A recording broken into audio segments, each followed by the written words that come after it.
Доброго дня, шановні! Сьогодні у нас приїхав такий ось автомобільчик. Це Kia Ceed SV 2008 року в універсалі на заміну мастила і фільтрів. І знову ж таки, коли я їхав сюди, я почув, що при троганні з місця чути якийсь звук, доволі специфічний, дуже схожий на розірвану подушку двигуна. Будемо розбиратися, але про це пізніше. Коли я почав детальніше розбиратися, звідки і що ж це за звук, я зрозумів, що цей звук з'являється ще при пуску двигуна, не тільки при троганні автомобіля з місця. Так що такі пиріжки.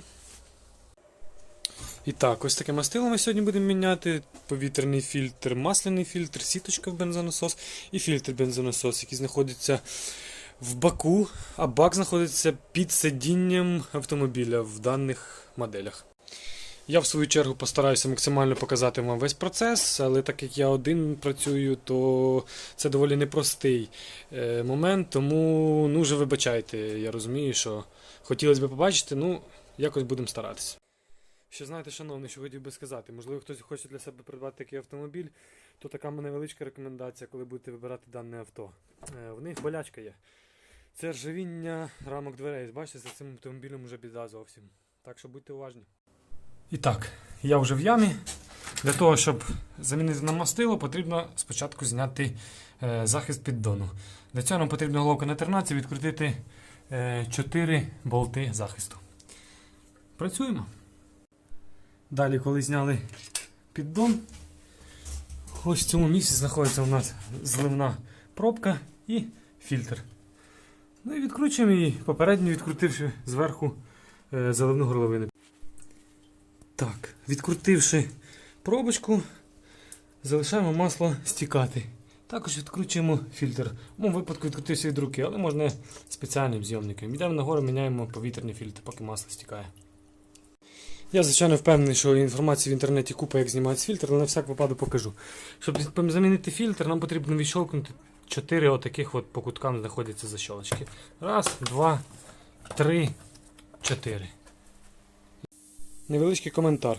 Перед тим, як встановити новий фільтр, обов'язково продувайте компресором, якщо, звичайно, він є у вас в наявності. Або просто хоча б тряпочкою протирайте, тому що там дуже багато збирається пилюки і різних комах і тому подібне.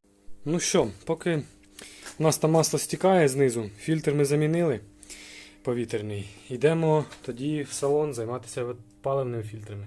Знімаємо сидіння і їдемо далі. Для того, щоб відкинути сидіння, достатньо зробити декілька простих рухів. Просто беремо так вверх, піднімаємо, і сидіння піднімається таким чином. Ось наш лючок, де знаходиться паливний модуль. Далі, піднявши оцей клапанок, ми добираємось до нашого лючка. Щоб відкрутити лючок, потрібно фігурною викруткою відкрутити 4 болти. Відкрутивши наш лючок, потрапляємо в технологічний отвір, де у нас знаходиться сам паливний модуль. Для того, щоб нам його зняти, треба відщелкнути 2 штуцери подачі і обратки і електророзйом. Зараз покажу вам сам принцип дії цього фіксатора. Ось, коли ми нажимаємо на оці 2, так будемо називати кнопочки, всередині вони вивільняють з зачеплення оцей штуцер. І так, дістаємо наш паливний модуль, попередньо зливаємо паливо, щоб не розлити тут в салоні. Ну що, наш паливний модуль на столі. Я тут вже потихеньку почав його розбирати, трохи захопився процесом. Так, для початку нам треба відщолкнути цей штекер, потім достати регулятор палива, підваживши його просто викруткою. Далі знімаємо електророзйом самого бензонасоса. І тоді по кругу відщолкуємо ці от защолочки. Їх тут 4 чи 5, здається, я точно не пам'ятаю. Ну що, шановні, фільтр я замінив і сіточку. Вже, в принципі, все зібрав, вже навіть закинув на місце, наживив на пару гвинтиків, треба вже буде зараз закручувати. Вибачте, процес не знімав, тому що одному дуже важко. А так, в цілому, процес доволі такий простий, можна розібратися інтуїтивно, що за чим. В принципі, відео на Ютубі дуже багато як розбирається, детально знято і все розказано. Ну що, в салоні я закінчив, все зібрав на місце, поставив. Тепер закрутив зливну пробку. І так, беремо фільтр, попередньо налишив в нього масло, і накручуємо на наше посадочне місце, де він має бути. І потім заливаємо зверху мастило.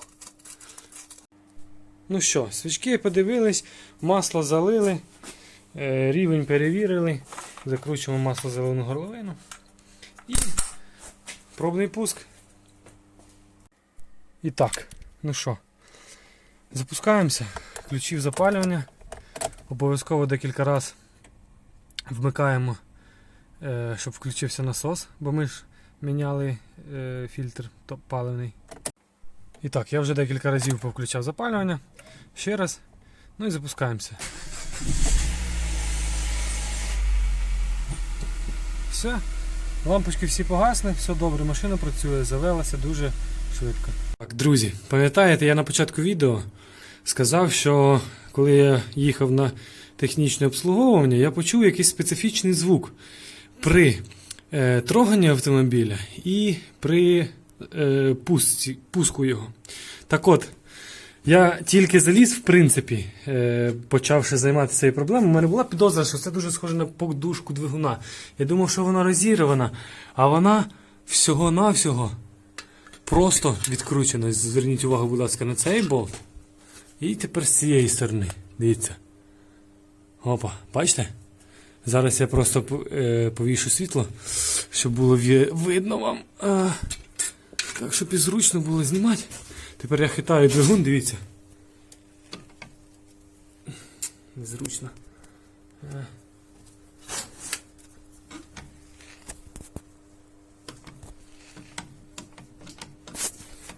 Ну, щоб я не був просто голословним, бачите, наскільки гайка далеко від кріплення. Я тут ще раз спробував похитати автомобіль, а потім думаю, візьму-ка я за цю гаєчку. І дивіться, просто ось моя рука, ось я одним пальцем. Хоп, хоп, хоп, хоп. Подушка повністю відкручена. Двигун ходить ходуном. Зараз я беру монтажечку, дивіться. Зараз, секунду. Трошки не зовсім зручно. Дивіться. Статично треба. Це просто реально. І розумієте, що виходить, коли автомобіль рухається? Оце постійно така от історія. Я ще зараз дійду до задньої подушки, подивлюсь, що з нею. Це якийсь просто жах. Задня подушка. Зараз я долізу рукою, дивіться. Та сама історія, абсолютно відкручений. Я не знаю, запитаю у власника, чи міняли йому, хтось міняв подушки, але це реально, геть зовсім не круто. Якщо такі історії відбуваються у нас, це знаєте, як є підборка відео, жесть на СТО. Оце реально сьогодні у мене майже така сама рубрика. Ну що, друзі, насправді подушка задня абсолютно та сама історія. Я не знаю, як вам цей момент показати, тому що однією рукою і хитати автомобіль, і показувати, м'яко кажучи, не виходить. Ну дивіться, ось зараз я покажу вам. Бо тут воно в принципі грає на подушці, тому що тут нема такого пазу, як там вздовж, щоб болт ходив туди-сюди. Але дивіться, ось я засовую руку з іншої сторони подушки. Ось, беру там. Ось, бачите? Повністю гайка вон відкручена. Бачите, вона не прижата. Погано видно. Не прижата зовсім, не прижата до кронштейну кріплення. Болт з цієї сторони також ходить ходуном.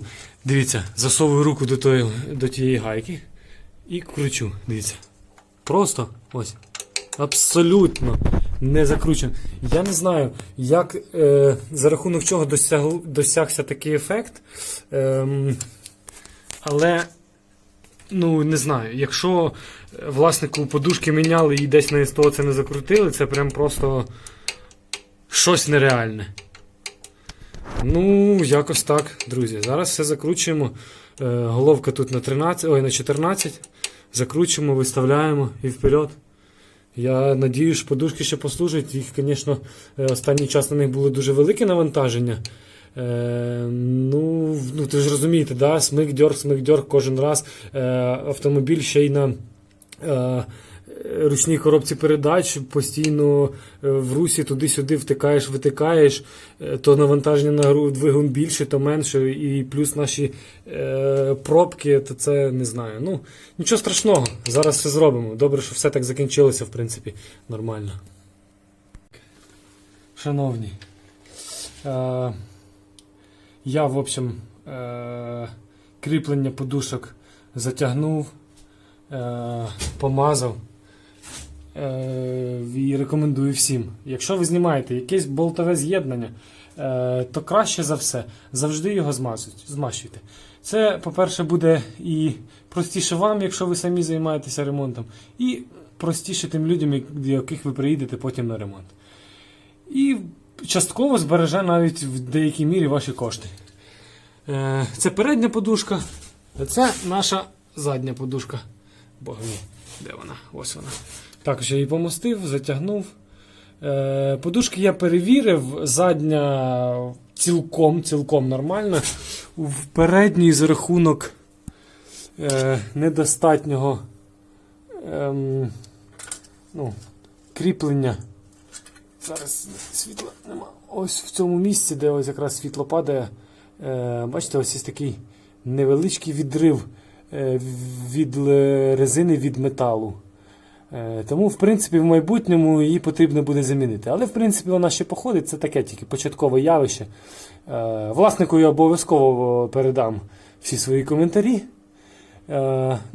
А далі там вже будемо вирішувати. Якщо людина буде за, то поміняємо, в принципі, її одразу. А ні, так ні. Що, в принципі, я ж кажу, вона ще, в принципі, походить. Головне просто не допускати таких от жорстких ситуацій, як ми сьогодні з вами мали змогу бачити. Сьогоднішній автомобіль просто б'є рекорди по незакрученим болтам і гайкам. Дивіться, стабілізатор. Абсолютно не закручена права сторона. Ліва все в порядку, а права взагалі. Зараз я постараюсь вам відзняти, щоб ви розуміли, про що я говорю. Зараз спробуємо сфокусувати. Так. І лампа мішає одному незручно знімати. Вон, бачите кріплення? Ото кріплення стабілізатора, дивіться. Бачите, рухає. Зараз хвилиночку. Дивіться. Болт не закручений. Я, просто камерою я туди, на жаль, мабуть, що не залізу. А не залізу. Ось, дивіться. О, отак буде ідеально видно. Дивіться, опа. Монтировочка. Дивіться, що виходить у нас. Бачите? Ось такі от історії бувають. Ну нічого, зараз і це затягнемо, зробимо. І так, для того, щоб нас закрутити, нам треба подовжувач на 12 мм, головка на 13 і 3 щіточка. Дуже зручно, до речі, з такою комбінацією приборів, дуже легко там закручується. Я вже підтягнув, в принципі, доволі непогано. Ну що, в цілому все готово, як ви бачите, автомобіль запустився без проблем. Перевіряємо рівень масла, збираємо все назад, ставимо защиту. І, в принципі, на сьогодні можна буде закінчувати.